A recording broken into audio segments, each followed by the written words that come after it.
Namo Bhagavate Vasudevaya. Om Namo Bhagavate Vasudevaya. Om Namo Bhagavate Vasudevaya. Narayanam Namaskrityam Naram Chaiva Narottamam Devim Saraswatim Vyasam Tato Jayamudiraye. Nashta Prayeshu Abhadreshu Nityam Bhagavata Sevaya. Bhagavati Uttama Shloke Bhaktir Bhavati Naishtaki.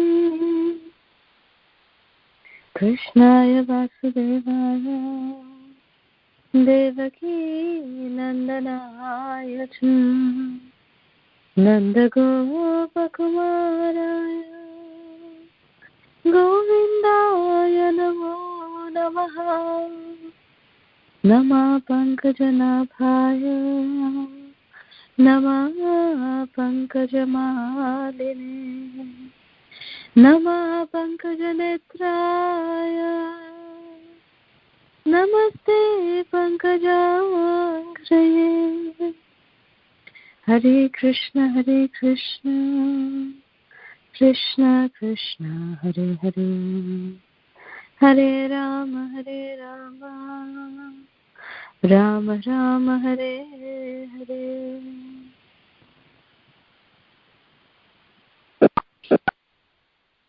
So we are going to be doing a series on Ashtakams. So in that line, I was asked to give class on different Ashtakams. So I thought that we can start with Shri Shri Guruvastakam, and then we'll keep moving in progression, higher and higher. So we'll start with Shri Guruvastakam. Shri Guruvastakam, Srila Prabhupada, he trained us to begin our day with reciting this Guruvastakam. This is the first prayer that Srila Prabhupada recommended in the Aartis. Reciting this Guruvastakam. It's very, very important, extremely essential for our Krishna consciousness, for the success of our Krishna consciousness. And the first Aarti of the morning, as we all know, is called as Mangal Arati. Mangal Arati. So, Mangal Arati means, Mangala means auspicious. This is the most auspicious Arati of the day. Why is it most auspicious?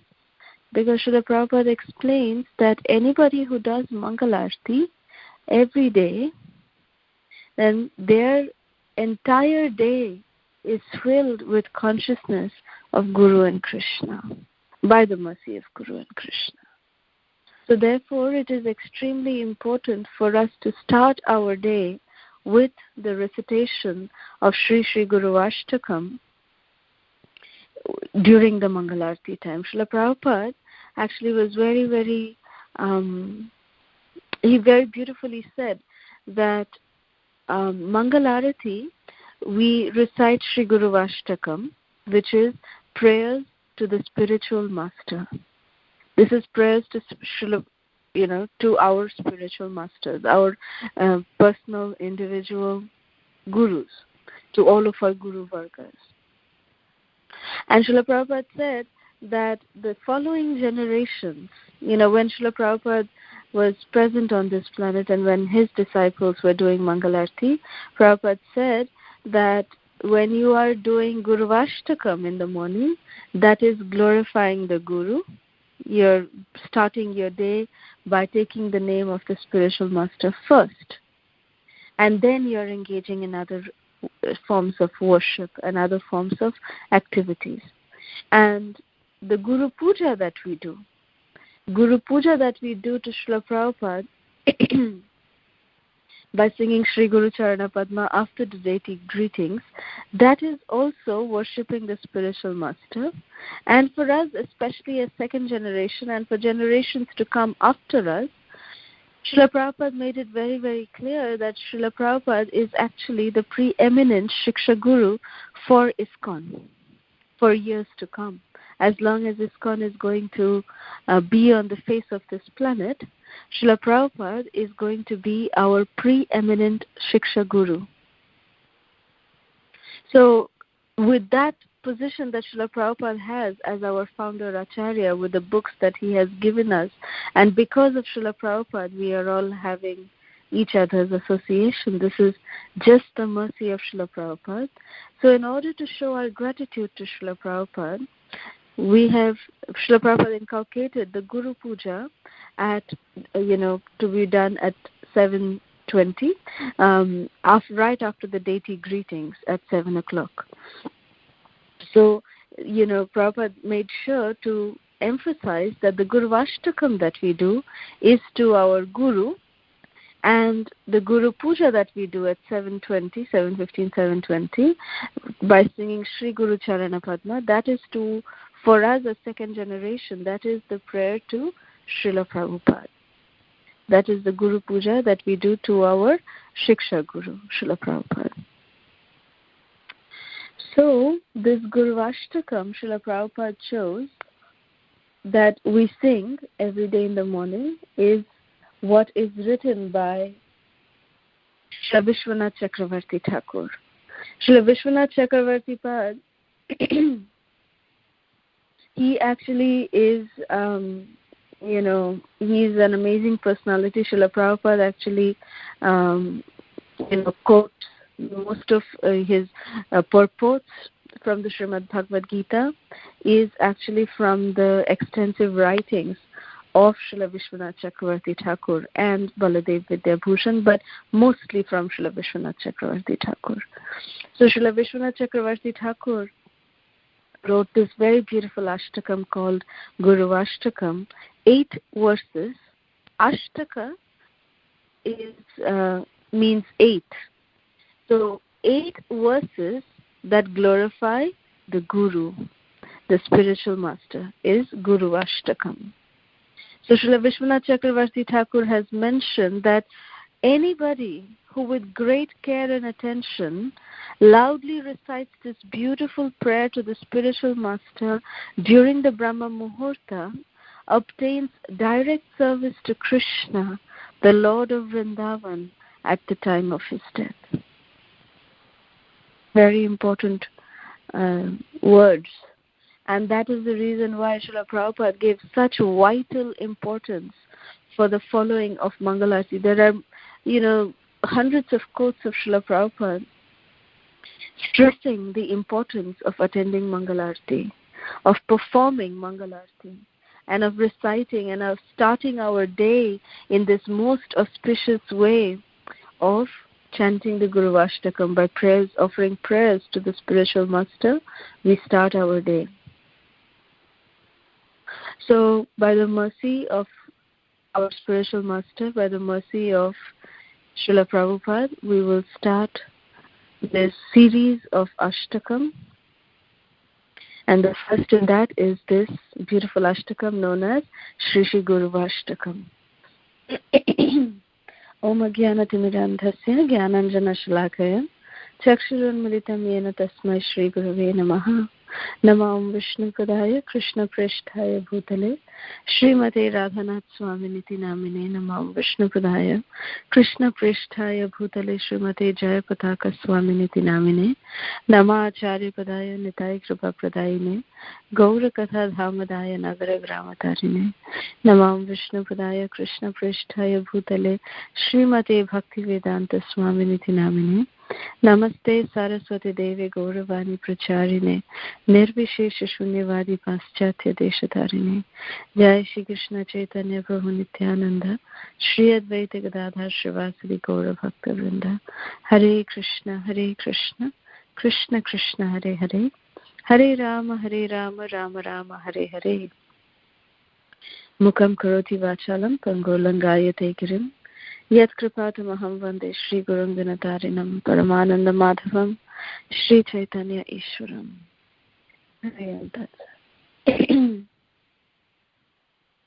We'll read the first verse of Shri Guruvastakam. Saradava nalalidhaloka Tranaya karunya ghana ghanatvam praptasya kalyana gunarnavasya vande guru shri charanarvindam. The spiritual master is receiving benediction from the ocean of mercy. Just as a cloud pours water on a forest fire to extinguish it, the spiritual master delivers the materially afflicted world by extinguishing the blazing fire of material existence. I offer my respectful obeisances unto the lotus feet of such a spiritual master, who is an ocean of auspicious qualities. So this first verse is showing, Srila Vishwanath Chakravarti Thakur, is expressing each of these verses. If you see, we will see it, that how beautifully Srila Vishwanath Chakravarti Thakur is glorifying the spiritual master. Each of these verses, they individually glorify the spiritual master, and then they are requesting for blessings from the spiritual master, because this is the etiquette of any prayer. When we pray to the Supreme Personality of Godhead, generally when we enter the temple room, if we do not have the mercy of our acharyas to lead us in how to actually pray to the Supreme Lord, generally we just, reach out to our back pockets, pull out our wish list, and we say, Krishna, dhanam dehi, rupam dehi, jasham dehi, give me this, give me this, give me this, give me this. That's all we do, generally. But it is by the mercy of acharyas like Srila Vishwanath Chakravarti Thakur and Srila Prabhupada that we are blessed with such auspicious prayers that give us the etiquette that in how to make a prayer, how to ask for a benediction from Krishna. It's not just proper to just ask. It's not proper etiquette. We need to first follow the etiquette of glorifying the Supreme Lord, of glorifying the devotee, and then request our desire in the form of a blessing, if they so desire and are pleased with our attitude, that they can reward us by giving us their blessing and fulfilling our desire. So very beautifully this verse has been translated, that the spiritual master is receiving benediction from the ocean of mercy. Who is ocean of mercy? Karuna Sindhu. Who is that Karuna Sindhu? That is none other than Krishna himself. So the spiritual master is receiving benediction. He is the one who is receiving the benediction that is coming from Krishna. So just like a cloud pours water on a forest fire to extinguish it, so the spiritual master delivers the materially afflicted world by extinguishing the blazing fire of material existence. So the cloud is also pouring their waters into the forest fire. When there is a forest fire, unless Krishna is personally present, the only miracle that can save a tract of land from a forest fire is the clouds, is a rain cloud. Only with the constant pouring of water from the clouds, only then we can extinguish a forest fire. We know that, how Krishna, he didn't need the, cloud of rain, because he is the personification of the ocean of mercy. He is Karuna Sindhu himself. So when Krishna himself is present, there was no need for any cloud, any rain cloud to be there as a via media from this ocean of mercy to pour down upon the forest fire. We all know that pastime, how beautifully Krishna extinguished the forest fire and protected all the Brajabasis. We all know that the day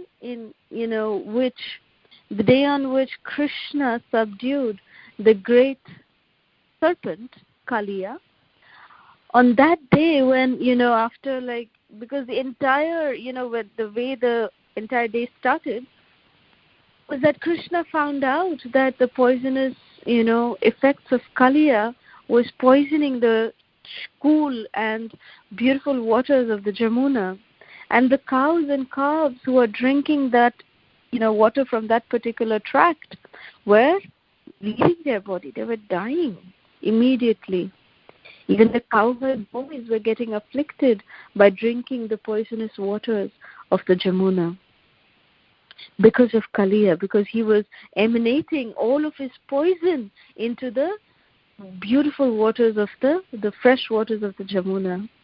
So Krishna, in order to subdue Kaliya, we know how he jumped off from the Kadamba tree and he jumped into the Jamuna. He went down to Kaliya and he fought with Kaliya. Krishna completely subdued the ego of Kaliya. He did not kill Kaliya. Krishna did not kill Kaliya. Krishna just subdued him. Krishna was just able to only, take away his ego, just completely subdue him and grant him the benediction to award his life back. Why? Because Krishna was requested by the Kaliya Patnis, the wives of Kaliya. They came and begged at the lotus feet of Krishna that, Krishna, please do not kill our husband. We will be left shelterless. So please have mercy on us and do not kill our husband. And Krishna very mercifully, Krishna is Sharanagata Vatsala. Anybody who takes shelter at the lotus feet of Krishna, Krishna never returns them empty-handed. So when Kaliya saw that all his powers are getting extinguished and that Krishna, has already stepped on my hood and taken away, he is beat out. Krishna was just stamping and pounding on Kaliya's hood and was leaving him at a devastated state. And by just constantly stamping on the hoods of Kaliya, Krishna was making Kaliya vomit out all of his deadly poison.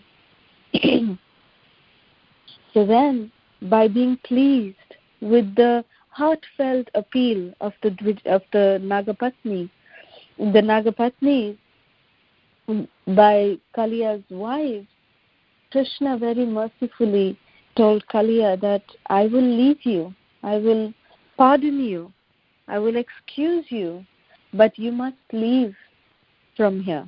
You must go off into the ocean and no longer trouble the inhabitants of Vrindavan. So Kaliya said, yes, my lord, I will leave the waters of the Jamuna immediately and I will go away. So then, we all know how and why Kaliya was staying there. I won't get into all the details, but then Kaliya requested Krishna, and this was all happening underwater. So when Krishna went off underwater, and he was fighting with Kaliya, and just sometimes he was just, submerging, and he was coming, and then, all the cowherd boys, they were in so much anxiety that they were seeing Krishna entwined in the grasp of Kaliya. They were seeing that Krishna was, boxing and, pounding at Kaliya, but he was completely intertwined in the, the pangs of Kaliya. the serpent. And seeing that, sometimes when Krishna would come onto the surface of the Jamuna and then again would dive back, seeing all of this, the cowherd boys were shocked. Some of them fainted. Some of them went back to the village to get all the Brajbasis, Nanda Baba, Jashoda Maya, and said that, look what happened to Krishna, look what he is doing. And the entire Braj came on the banks of the Jamuna to see how their darling Kanha is doing. And Mother Jashoda, when she came, when she was sitting and seeing, where is my Krishna, where is my Krishna? Suddenly, just, from under the waters, Krishna came up in the hoods of Kaliya and then again dove back, and Mother Jashoda saw that sight, that dreadful sight of Krishna being interlocked within the grasp of Kaliya. And then she fainted. She just literally fainted. She thought that what is going to happen to my most delicate, tender child? He is in the grasp of this Kaliya, this deadly serpent. What is going to happen to him? Just imagining Krishna's condition, what he must be going through. Mother Jashoda, because of her, beautiful parental rasa, she completely fainted. She just fainted. And Nanda Baba and Balaram. Nanda Baba was also in very much anxiety, but Balaram came and was pacifying them that don't worry, Kanha is just going to come out. Right now he will come out. Don't worry. Kaliya won't be able to harm our beloved Kanha. So, like this, when Balaram was assuring, but still, in spite of Balaram's assurance, the Brajbasis and Mother Jashoda continued to remain unconscious. But everybody was in deep anxiety for Krishna, that what is going to happen to our beloved Krishna. And then finally Krishna came out, because Kaliya told Krishna, he begged forgiveness from Krishna and said, my dear Lord, I beg you, the reason why I was staying here in Jamuna is because Garuda, he can't come here to Jamuna.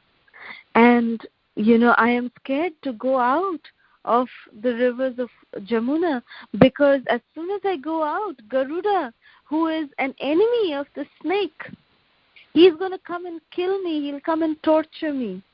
So that is why I'm hiding here in fear of Garuda. So then Krishna said that, my dear Kaliya, you do not have to fear Garuda anymore. I am going to dance on your hood, and the imprints of my lotus feet is going to stay on your hood. So because as soon as Garuda comes, he will see that my footprints are there on your hoods. Because of that, Garuda will never ever harm you. That is my promise to you. So then Kaliya was completely satisfied, and then Kaliya came up, of the waters of the Jamuna, and Krishna danced very beautifully. He is Nataraj, Natabara Shri Krishna, the most ecstatic dancer, the most elegant dancer. Krishna danced so beautifully on the hoods of Kaliya. And Kaliya was a very beautiful platform for Kaliya's hoods were a very beautiful platform for Krishna to dance on. And when Krishna came out like this from under the waters of the Jamuna, all the Brajbasis, they were shouting in jubilation that our Krishna is safe. And they were, watching Krishna with mesmerized eyes. And Balaram, he personally woke up Mother Jashoda and said, look, Maya, look at Kanha. He is dancing on the hoods of Kaliya. And Mother Jashoda, with loving eyes, she was just, looking at this most mesmerizing sight of Krishna dancing on the hoods of Kaliya. So beautifully, so elegantly, Krishna was dancing. And the devatas from the heavenly planets, they were showering flowers upon Krishna. The Gandharvas and Kinnaras were chanting and playing different beautiful musical instruments. And to all of that, Krishna was dancing. Such a beautiful vision to behold. And then Kaliya then came near the banks of the Jamuna, and Krishna jumped off the hoods of Kaliya and told Kaliya that now you leave from here.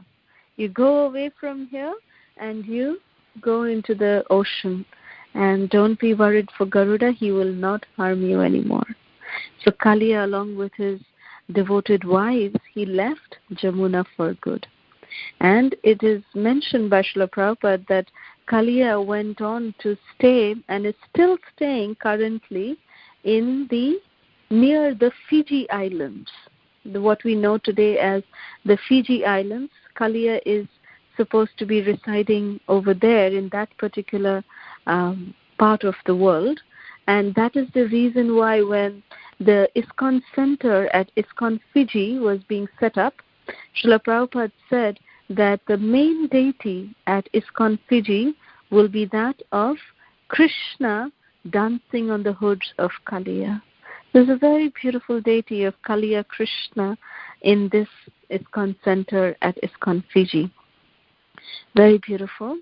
So after this entire Leela of Krishna subduing Kaliya, when Krishna came back, all the Brajavasis, they came and hugged Krishna.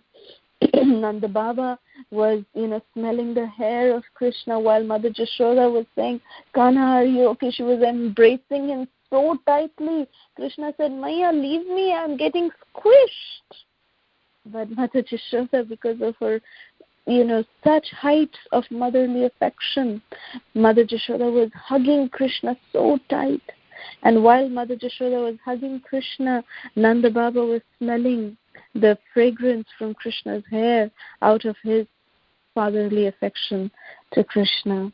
And everyone was so happy. Even the cows and the calves, they were, the calves were happily galloping. Have you seen the calves? They just, with all the four limbs, they literally jump, they jump like this, ting, ting, ting, ting, ting, like that. So the calves, in great ecstasy, they were jumping around their mothers.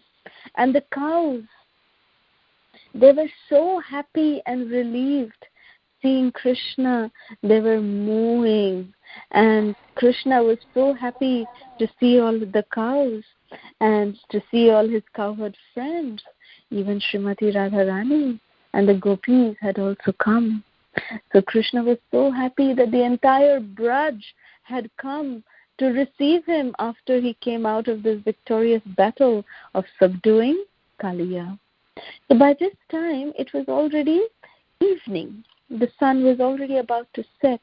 So Nanda Baba, being the king of Braj, Nanda Baba said to everybody that all of us, because it is about to be sunset, so all of us, let us just take rest here for the night on this beautiful banks of the Jamuna. We are also tired and drained out also because of our anxiety. So let us take rest here, because otherwise we have to cross so many forests to get into Gokul. So that will be difficult for us to do that. So let us take rest here for tonight. And once we take rest here, then tomorrow morning we will go back to the village. So everybody agreed, and they actually kept Krishna in the center, and they made 5 circles of protection around Krishna. See, Krishna is the ultimate protector. For every situation, every circumstances, the Brajavasis very well know this, that Krishna is their only protector. But out of their, supreme love for Krishna, they feel so much protective of Krishna that they protected him by keeping him in the center. The first circle that surrounded Krishna was Nanda Baba and Jashoda Maya. They were there first. Then they were surrounded by the cowherd boys. The cowherd boys were surrounding Nanda Baba and Jashoda Maya. Then behind the cowherd boys were the elderly gopis, the mothers of the cowherd boys. Behind the mothers were the shy gopis. The gopis were seeking shelter of their mothers, and they were just behind their mothers. Then behind the mothers were the protective cowherd men, the strong men of Braj, who were with their lathis and their sticks and their bows and arrows, they were protecting Krishna. And then beyond them were the cows. The cows and the calves were doing the final protection. And the circle comprised of more stronger men who had not only just sticks and bows and arrows, but they also had swords in their hand. So they were the more stronger men of Vraj who were protecting, and they were the final line of protection.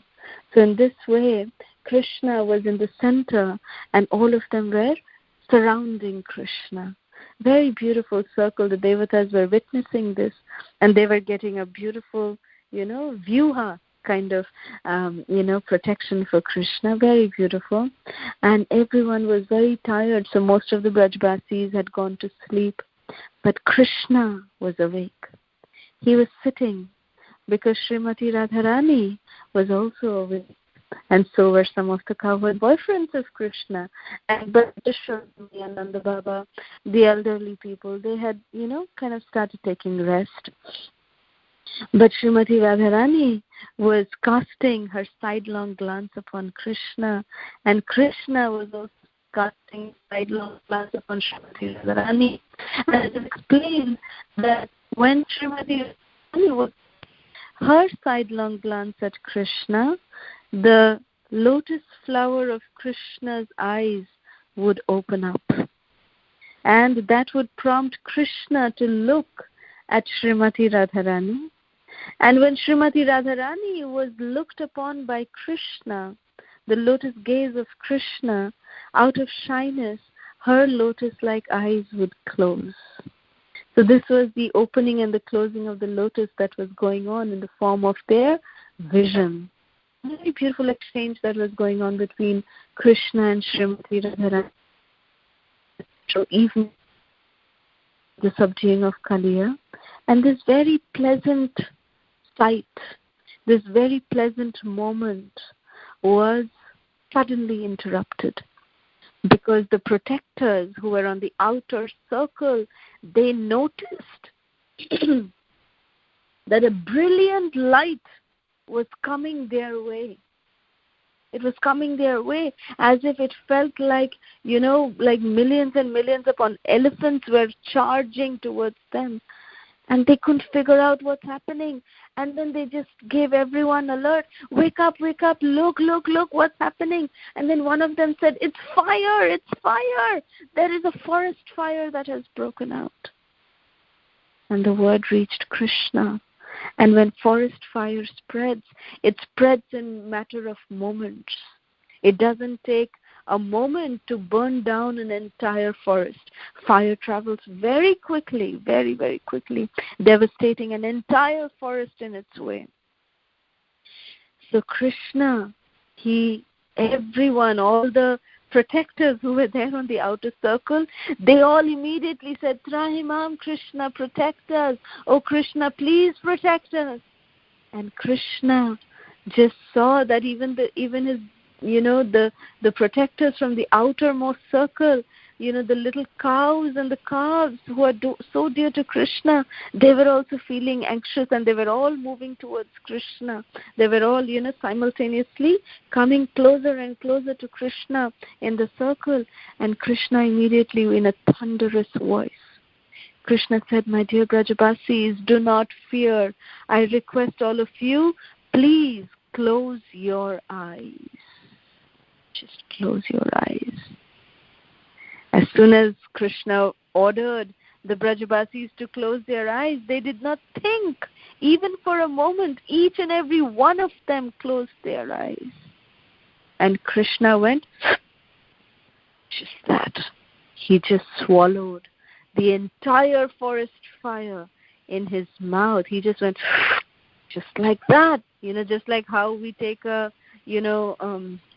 spoon of hot soup in our mouth. Just like that, Krishna swallowed the entire forest fire. And it all happened within a moment, and Krishna said, okay, now you can open your eyes. And everyone opened their eyes and they saw that again. It was so beautiful. It was, Purnamasi. It was, Purnima night. It was a full moon night. And they all started, glorifying Krishna. Kanha, thank you. Thank you for saving us from the dreadful forest fire. And within a few minutes, then the sun arose on the eastern horizon and all of them went back to the village. So like this, Krishna himself saved the Brajbasis from the very, very dangerous, devastating forest fire. But imagine, in this kind of situation, when we know that a fire is coming towards us, or when any kind of danger is coming towards us, if someone tells us, close your eyes, closing eyes means that we are showing our utter faith, our utter dependence, our 100% dependence on the person who has told us to close our eyes. It's not easy to do it. It takes great amount of faith. It takes great amount of surrender to close our eyes at that, crucial moment. But the Brajbasis, they did not even have an inkling of doubt in the words of Krishna. As soon as Krishna said, close your eyes, they immediately closed their eyes and they just followed the instructions of Krishna. So, in this same way, Krishna, being Karuna Sindhu, the ocean of mercy, was able to personally swallow down the forest fire. He was able to devour it personally. But when Krishna, he is present here with us in the external manifestation of the Paramatma, who is none other than our spiritual master. The spiritual master is the external manifestation of the Paramatma himself. So the Guru is one who is deeply connected with Krishna. He is the representative of Krishna. So when the spiritual master, the clouds, how do they get their water? It is through the, we all learn in school that it is through the process of condensation. That the water from the ocean rises up and it fills the cloud, and then the cloud pours down that water. So the water from the cloud, water that is there in the cloud, the ultimate source of that is actually the ocean. So similarly, the spiritual master is collecting all of their Shakti, the power to devastate this forest fire of material existence that we are in. This can be extinguished only when we actually are drained, we are completely immersed in the mercy that is flowing down from the cloud coming from our spiritual master. So therefore, only the spiritual master has the potency. He is the only one who has the capability. He is the only one who has the responsibility to actually just completely extinguish this blazing fire of material existence. And they are the ones, our spiritual master is the one who is actually going to deliver us from this blazing fire of material existence and take us safely back home, back to Godhead. So that is the reason why I have named this series The Door to Open, the key that opens the door to Goloka Vrindavan. So it is only by the mercy of the spiritual master that we can even think of approaching that door that opens the spiritual world. So at the lotus feet of such a spiritual master, I offer my respectful obeisances, who is an ocean of auspicious qualities. Vande Guru Shri Charanaravindam. So today we'll just cover only the first verse. From next week onwards, we can cover more than one. I just wanted to give a little history on Mangalarti also. The reason why we were able to cover only one verse today. So we'll end here, and if there's any questions, comments, or reflections, we can take that now. Thank you very much. Hare Krishna. Hare Krishna, Mataji. Dandot Pranam, Srila Prabhupada and Guru Maharaj. Very, very beautiful class, Mataji. Mataji, you told a story about forest fire. So, is that the same that fire demon came and there was a fire and Krishna followed that fire? So, is that the same? That was a different instance. Sorry, no, that was a different instance. This is, Krishna devouring the forest fire. This is actually a forest fire that Krishna devoured, which happened right after the the subduing of Kaliya. This is also mentioned in the Krishna book. Krishna devours the forest fire. So the fire demon was different. Okay. Yeah. Hare Krishna, Mataji. Mataji, I'm Niharika. Thank you. Hare thank Krishna, you very Niharika. Hare Krishna, Mataji. Mataji, thank you very so much. You took us to Golok Vrindavan with your wonderful devotional words, Mataji. It was like a live telecast. Thank you so much, Mataji. Mataji, I have a question, Mataji. Yes. And what is the island you mentioned? Is it Fiji Island? Which one? You mentioned the island. Fiji. Oh, Fiji. Fiji Islands. Okay. The country called Fiji? Okay.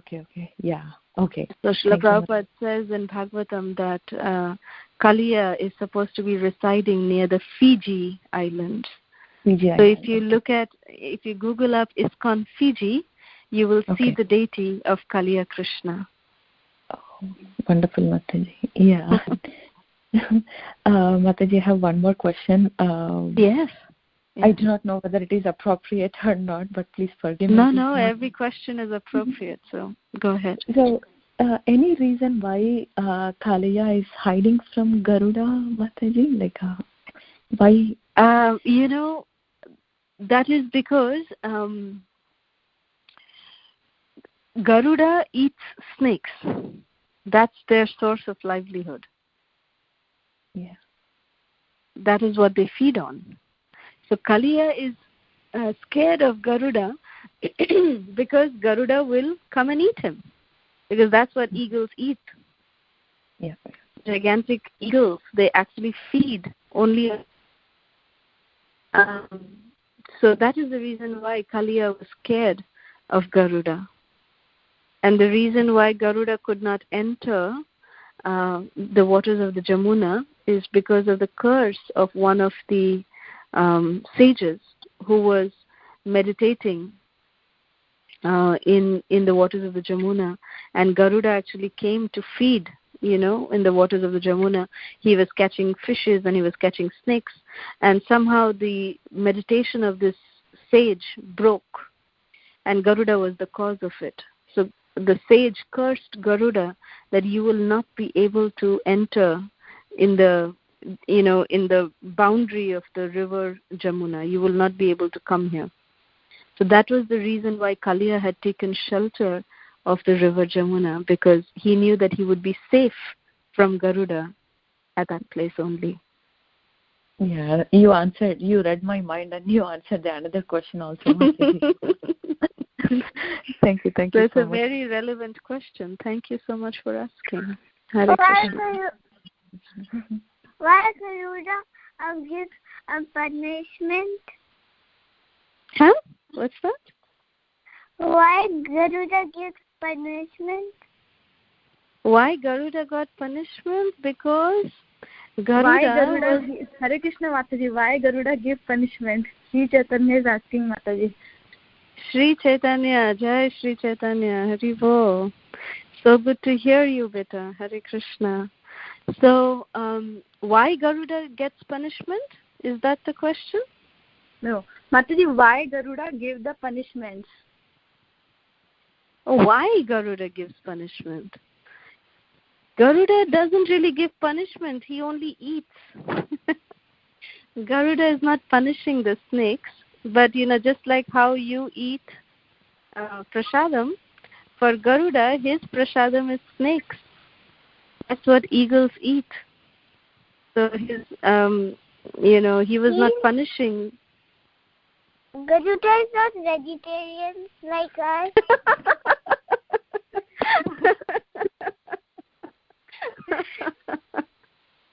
Very nice question, Sri Chaitanya. Thank you, Beta. Yeah, Garuda. He actually, no, he's not a vegetarian, unfortunately. But he is the Vahana. He is the, great eagle bird that carries Lord Vishnu. But still, because he's an eagle, he actually eats snakes. He's from another creature. Yeah, he eats another creature. Okay, say Hare Krishna to Mataji. Thank you. Thank you, Hare Krishna. Hare Krishna, Sri Chaitanya. Hare Bol, Beta. No, actually, the whole pastime is like this, that there was one sage who was meditating under the waters of the Jamuna. Garuda came over there to that particular place where this sage was meditating, and Garuda was, fishing for fishes and for snakes, and he was disturbing the meditation of this particular yogi under the water of the Jamuna, and the yogi broke his meditation, and he came out and cursed Garuda that you cannot enter the tract where the Jamuna flows. You cannot enter because you disturbed me, therefore I curse you. So Garuda had to leave from the Jamuna. So because the snake is always fearful, snakes are always fearful of the eagle, so that is why Kaliya, he thought that, this sage has cursed Garuda, so the only place in the entire creation that I will be safe from Garuda is if I seek shelter in Jamuna. So Kaliya came to Jamuna, and he started staying in one part of the Jamuna, and that's where Krishna came, and he destroyed the poison of Kaliya, made Jamuna's water clean, and he banished Kaliya from Jamuna, and Kaliya sought shelter in the Fiji Islands, and his fear of being attacked by Garuda was put to rest by Krishna, and Krishna assured that Garuda won't attack you because he will see my lotus footprints on your hood, and Garuda will actually come and worship you. So therefore, if you see that it is said that all poisonous snakes, starting from King Cobra and all of these snakes, they have the symbol of, like 2S on their hoods. If you notice that through what? Like 2S, they actually symbolize the lotus feet of Krishna. The snakes are supposed to be like the descendants of Kaliya, kind of. And poisonous snakes, the most poisonous snakes, they all carry that footprint of Krishna as a mark coming down from Kaliya, as the descendants of Kaliya, like that. So, that's why they have that. If you just Google up an image of King Cobra with its hood out, if you see the back of the hood, you will see 2S. In fact, if you look at any kind of picture, you will see those two, like a S facing each other. So that, like you said, the letter is S, like as in what word? S. It looks like an S. S as in Shaligram, or S? Yes. Okay. S as in Shaligram. It looks like the alphabet S, and that denotes the lotus feet of Krishna. And those two S's are facing each other, you say? Yeah. Okay. Krishna Mataji, wonderful speaking, Mataji. Thank you very much. Mataji, I just wanted to ask a quick question. What is the difference between this early morning and mid-morning? Because I would think that this is Mangal Aarti and it is supposed to be sung only in early morning. So, occasions we can sing mid-morning, and what is the latest time to sing mid-morning? And what is the different tunes for the two? Like just like there are different ragas, these different ashtakams, they are sung in different ragas, and there are specific timings that Srila Prabhupada said that we should sing. There is a morning tune, there is an afternoon tune, like that. So when we sing for Mangalarti, it is the standard morning tune that we should sing. This particular tune is not supposed to be sung after sunrise. So I sang this particular tune because it is already sunrise right now. that's why I sang this tune now. But before the morning hours, before the sunlight hits, like 1.5 hours before sunrise, we are okay to sing the morning tune. The timings when we are singing Guruvastakam in the afternoon is mostly during any Vyasa Puja. When we offer Vyasa Puja, the Aarti which we offer at noon to the spiritual master or to Srila Prabhupada, the noon Aarti, at that time when we are offering to Guru, at that time we sing the Guruvastakam in this particular tune. So that is the difference. Does that answer your question? Yes, Mataji. I also wanted to ask, sometimes, let's say if you miss doing the Mangal Aarti in the morning before sunrise, then what is the latest time? I know you have mentioned it before. There's a certain latest time that you can still offer Mangal Aarti in the other tune. Is it like that? Yeah. Yes. Before, latest is before 7 o'clock at least, 6:30, 7 o'clock. Anytime after 6:30, 7 o'clock, if you want to offer Mangalarti, if you want to sing the Guruvastakam, you can still sing it, but sing it in this other tune, which is the, mid-morning kind of raga, because it is otherwise violating. Because, see, we are sadhana, bhaktas. We are, doing Vaidhi sadhana bhakti. So we must do everything according to rules and regulations. We must follow the rules and regulations very strictly as much as possible.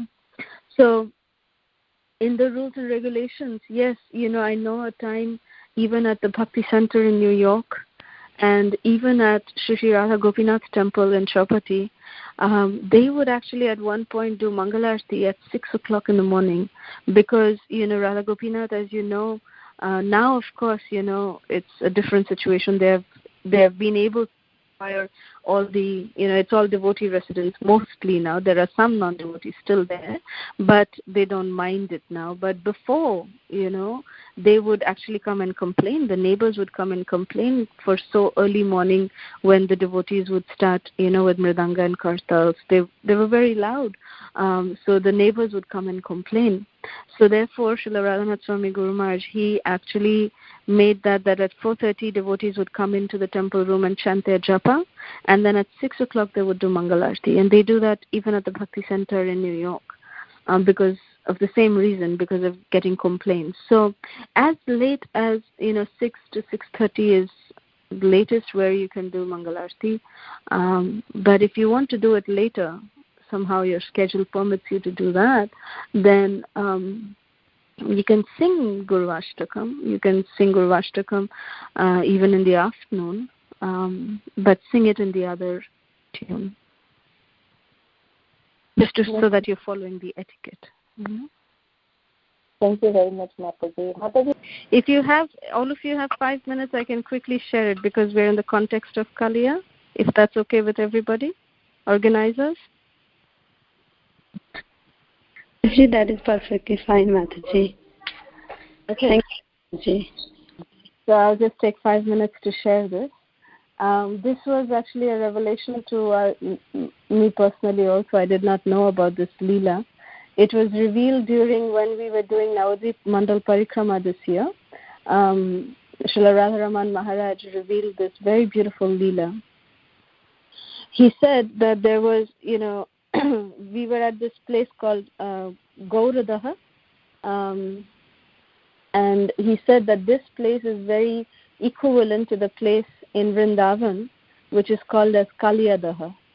And so then Maharaj went on to explain the pastime of who Kaliya was in his previous life.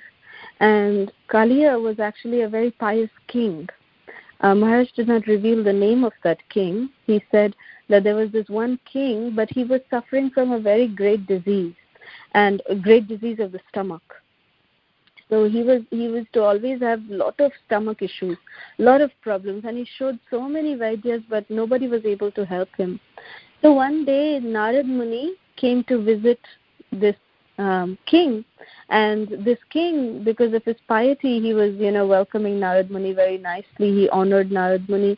But then when Narad Muni started honoring the prasadam, this king, he had to rush off because he had urge of his stomach. He had to take care of going and using the restroom and then coming back. So he always had this loose shoes. So Narad Muni said, "What is wrong with you? Have you showed any Vaidya?" So then the king, those people who suffer from stomach problems, they have, they become very weak, very, very weak, because they have to go to the restroom so many number of times, and that drains the fluids from the body so much. So it makes people very weak. So this king had become very, very weak. And in his weak condition, he told Narad Muni that, my dear Narad Muni, I have showed so many Vaidyas, but nobody is able to help me. I don't know how to get rid of this problem. So Narad Muni said, I know the solution to your problem. There is one particular kind of bird that is called the Kulinga bird. Kulinga bird is there, and it is there outside your kingdom, just at the outskirts of your kingdom. So you have to go there personally, and personally you have to catch one bird. And then you have to eat that bird. Once you eat that bird, you will be cured. Your stomach problems will be cured. So then, it was a cure, it was a medicine. So, the king agreed, and then he went to the outskirts of his kingdom, and he saw that there were many Kulinga birds. But then, whenever he would try to go and, catch the Kulinga birds, the birds would fly away. Nobody was coming in his hand. He was not able to catch any. And then what happened is that one of his ministers, the king's ministers, suggested to the king that, my dear king, why don't you wear on the, clothes of a mendicant and very peacefully go and sit amongst these birds? Then the birds will not feel challenged by you anymore or threatened by you anymore, and they'll start, roaming around you. And then, seeing an opportune moment, you just catch one bird. So the king said, good idea, good idea. So then the king dressed up like a mendicant, and then he went and sat in meditation, keeping his eyes half closed. He just sat in meditation, and then he was, sitting over there, very relaxed, very peaceful. So all the Kulinga birds, they started becoming non-threatened, no longer threatened by this king. So they came near him. And when they came near him, seeing an opportune moment, the king caught one of the birds. He caught them. He caught one of them. And when he caught one of the birds, the king looked at the eyes of the bird, and, his heart really melted. He said, I don't have the heart to kill this particular bird. Even though, killing this bird and eating it, Narad Muni said that it will, help me get rid of my disease, but I don't have the heart to kill it. So then the Kulinga bird, he made the Kulinga bird fly away again. So the king had a transformation of his heart. He said, I can live with my disease, it's okay, but I cannot kill another, living entity like this. So then the Kulinga bird, with some mystic potency this Kulinga bird has, Maharaj explained that this Kulinga bird, becoming so happy by the kind gesture of the king, the Kulinga bird said that, my dear king, I will offer you solutions to your disease. Go into the forest and keep walking towards the north direction, and there you will see a great sage, a very, very powerful sage. If you just wash the lotus feet of that sage and drink the water from the lotus feet of that sage, then your disease will be cured. So then the king said, okay, thank you, my dear Kulinga bird. And he immediately set out towards the forest on the northern direction. And he found that there was this great sage who was sitting. And he was sitting and he had, one of his legs up and one of his legs down. Like one of the leg was folded and the other was hanging down. So then the king, he asked his minister, get me a pot of water and a collecting bowl. And he was about to wash the lotus feet of that sage. He explained to the sage that this is why I have come. I want to drink the water from your lotus feet. So then the sage said, yes, you may wash my feet. And the sage just lifted his cloth and revealed that his feet was actually very diseased. There was a lot of pus, there was blood that was coming out of the pus, and it was very, very ugly. And Maharaj was saying that, it was smelling like, rotten, because, his feet had become in that condition. It was very, very, ugly sight, very ugly. So then the king, he just looked at it and he said, no. How, he thought to himself that how can I drink water that is coming from this feet? No, I cannot drink this water. I cannot. So then the king very respectfully asked the sage that, my dear sage, can you please put down your other feet? I want to wash your other feet. And the sage smiled and he put down his other feet. And his other feet was unfortunately more worse than the other one. The other feet, it had even worms that were, going around in that pus, and it was smelling so bad, and it was really, really a horrible sight to behold. But then the king, was feeling bad that now he's thinking that, the first feet would have been much better. At least there were no worms in it. But now, because he asked the sage to get his other feet down, he actually had to wash that other feet. And in the collecting bowl, there were worms and blood and pus that had already collected, when he washed the lotus feet of that sage. And that king looked at that bowl, and he said, I cannot drink this water. I just cannot drink this water. I cannot. I can die of the disease that I have. I don't mind, but I cannot drink this water. So the king, he actually just took that water and he poured the water and he sprinkled the water on his head. So once he sprinkled the water on his head, and then he went back to his kingdom. Of course, his disease didn't go, he didn't get rid of the disease. But Maharaj went on to explain that because he doubted, the king doubted on the glories of Bhakta Padajal.